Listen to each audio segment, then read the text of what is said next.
when a young African leader looked into the cameras and said, "One more move, and we respond," the world froze. Was it just a bold statement, or the beginning of something much bigger? Something the West did not expect. This is not just politics. This is history being made in real time. Stay with us. Subscribe now if you believe Africa's voice must be heard, because what comes next might just change global alliances forever. At just 35 years old, Ibrahim Traoré has become one of the most talked about leaders in the world. A former soldier turned president, he rose to power in Burkina Faso through a sudden and dramatic coup. He was not a politician, not a career diplomat, but a man in uniform who believed his country needed a different kind of leadership. People did not expect much at first. After all, the region has seen many coups before.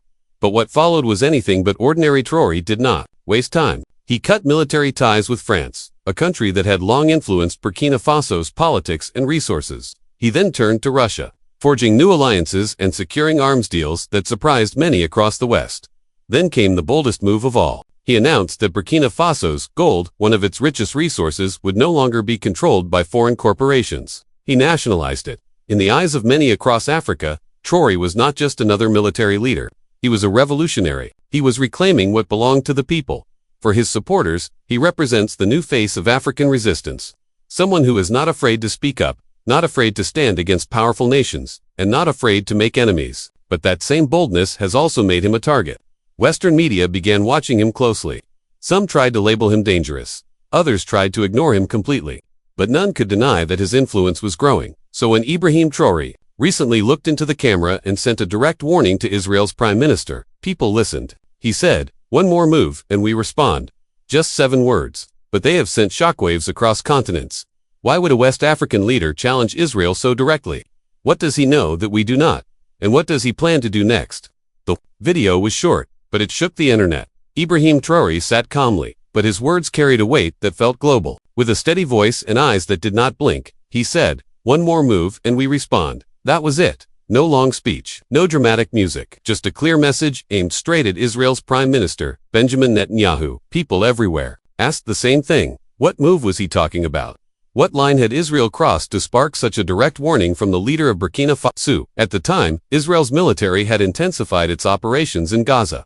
Airstrikes were leveling buildings. Entire families were buried under rubble. Traoré, like many across Africa and the global south, had watched in silence for weeks. But this time, he chose to speak. The video went viral within hours. Millions of views, thousands of comments, and a flood of reactions poured in from across the world. On TikTok, Instagram, and X, the clip exploded. In cities from Lagos to Cairo, people shared it with captions like, "Finally, someone stands up, and Africa is not silent anymore." Even in places where Burkina Faso rarely makes headlines, Traoré's words became the moment of the day. Major news outlets were caught off guard. Some tried to ignore it, but the clip was everywhere. Others scrambled to translate, verify, and analyze what this warning could mean. Was it just symbolic, or was Traoré ready to act? If you are still watching, you are one of the few who sees what is unfolding. Do not miss what is coming next. Hit that subscribe button now, and stay ahead of the narrative. Because what Traoré said was not just about Gaza, it was about power, about dignity, and about a young leader who refuses to stay quiet while others suffer. The world heard his voice, and it is still echoing. To understand why Traoré spoke out, you have to look beyond that one moment. His words were not just a reaction to a single event. They were part of something bigger. Over the past few months, the war in Gaza has reached a new level of destruction. Airstrikes have flattened homes. Civilian deaths keep rising. Children, women, entire families have been caught in the crossfire. And much of the world is watching in silence. In Africa, that silence has not gone unnoticed. People are angry. They are frustrated. From Senegal to Sudan, many feel that Western powers only care when it benefits them. The suffering of Palestinians, for many across the continent, feels like a reflection of their own past. Colonialism, occupation, and the fight to be heard. So when Traoré spoke, he did not just speak for himself. He voiced what millions were already thinking. Burkina Faso has been shifting away from traditional Western allies. The government has pushed out French troops, rejected American criticism, and drawn closer to neighbors like Mali and Niger. These 3 countries now form a military alliance, one that has taken a strong stance against foreign control. They have cut deals with Russia, seized back national resources, and demanded respect from global powers. It is not just about politics, it is about pride. Traoré is quickly becoming the face of this new resistance. Young, bold, and unafraid, he represents a generation of leaders who are tired of waiting. They are not asking for permission. They are setting their own rules. And by calling out Netanyahu, Traoré made it clear that his voice will not be limited to African borders. He is standing up not only for Burkina Faso, but for every country that has been ignored, manipulated, or pushed to the side. His warning was about Gaza, yes, but it was also about every nation that has watched their people suffer while powerful governments look the other way. Traoré's message is simple: enough is enough. The global south will not stay silent. And this time, Africa is not just watching, it is speaking back. This is not the first time a strong African voice has tried to challenge global powers. Many have done it before. Some were dismissed, some were silenced, and some paid the ultimate price. Back in 2009, Muammar Gaddafi stood before the United Nations and gave a speech that stunned the room. He did not read from a script. He spoke from memory, pacing the stage, tearing up the UN Charter in front of world leaders. He called out Western hypocrisy, exposed double standards, and demanded justice for the global South. Most leaders sat in silence. Some rolled their eyes. Many media outlets laughed it off. But those who listened closely heard a warning. Gaddafi wanted a united Africa, one that could control its own resources and stand as a global force. 2 years later, NATO bombs rained down on Libya. Gaddafi was killed. His country was thrown into chaos. Decades earlier, another leader spoke with the same fire. Thomas Sankara, the revolutionary from Burkina Faso, stood in front of the world and rejected debt, foreign aid, and dependency. He renamed his country. He built schools, clinics, and farming programs without loans. And he told other African nations to do the same. Sankara's speeches still echo today. But back then, his words made powerful people nervous. Just for years, into his leadership, he was assassinated. His body was buried in secret. And for years, his name was kept quiet. Now, Ibrahim Traoré is speaking again from the same soil where Sankara stood. He is younger, but his message is just as bold. He has rejected outside control, reclaimed national wealth, and warned world powers to stay back. His voice is rising fast. But with that rise comes danger. History shows that those who speak too loudly, too boldly, often become targets. So people are asking a hard question. Will Traoré meet the same fate? Will his words be ignored until it is too late? Or will this time be different? Maybe the world is finally ready to listen. Or maybe it is preparing to silence him again. One thing is clear. Traoré knows the risks, and he is still speaking. That alone says everything. Ibrahim Traoré is not standing alone. Across West Africa, a new wave of leaders is rising. They wear military uniforms, not suits. They speak with urgency, not hesitation. And they are not waiting for approval from the West. In Mali, Assimi Goïta took charge after years of foreign military presence that brought little peace. He pushed out French forces, took control of national decisions, and started looking inward for strength. In Niger, Abderrahmane Tiani followed a similar path.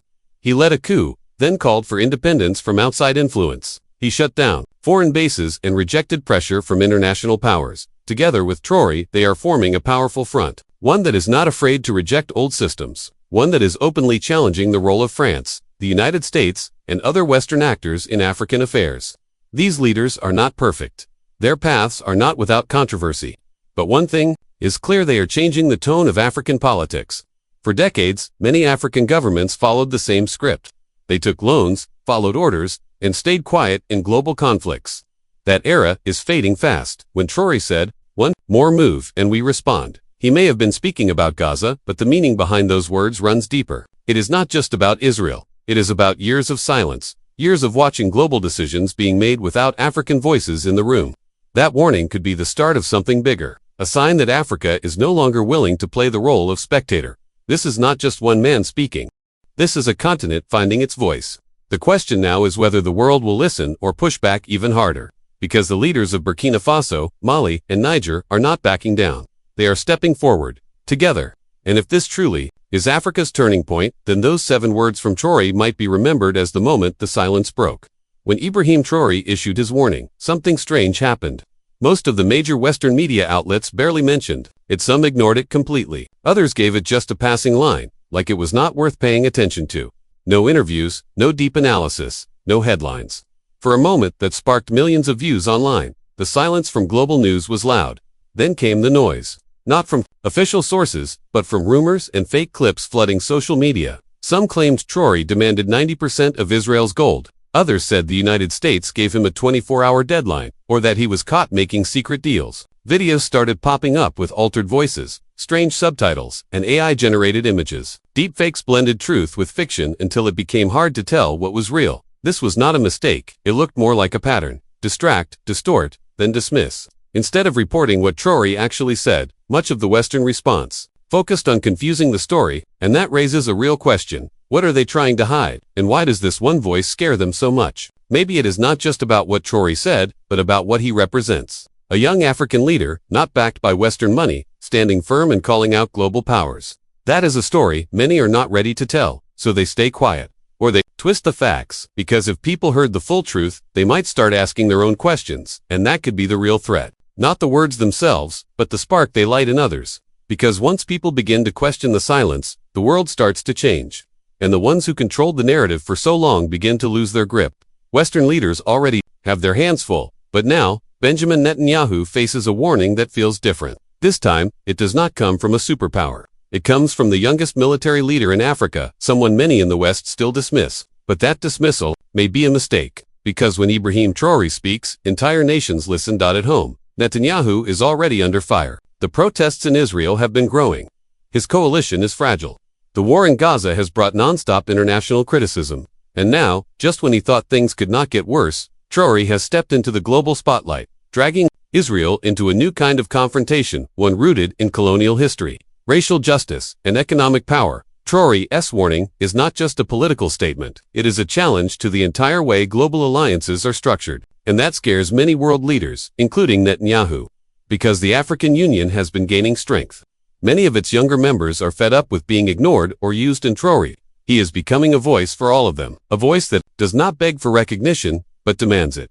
Now, imagine African nations banding together to block Israeli trade deals, or cutting diplomatic ties, or worse, offering military support to Palestine in symbolic or strategic ways.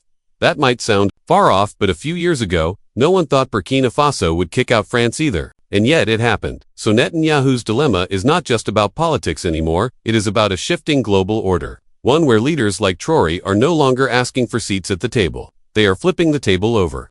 And Israel, caught in the middle of growing regional unrest and global scrutiny, may have to deal with consequences it never expected. So, where does this go now?